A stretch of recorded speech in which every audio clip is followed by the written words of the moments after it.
Hello everyone, you're welcome back to my channel. In our today's video, I'm going to show you around my compound.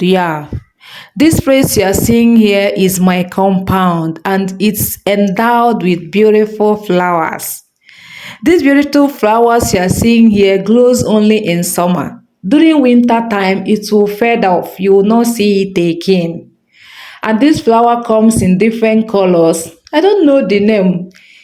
I maybe is a rose flower, I don't know.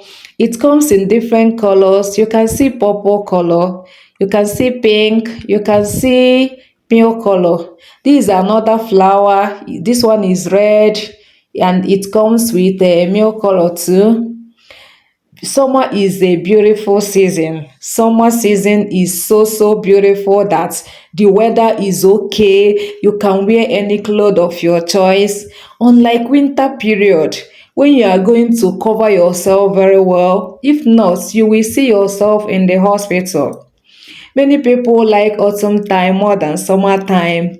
Me, I prefer summertime more because it's during summertime that I goes to many places. I goes to forest, I goes to an amusement park, even I go swimming. I like swimming, although I don't know how to swim very well. Although I have started learning swimming. In my next video, I'm going to show you my garden. Yes, I have a vegetable garden in my compound too. Thanks for watching my videos. If today is your first time crossing my videos, please do well to like my videos, share and subscribe to my channels. Till I see you next time. Bye bye.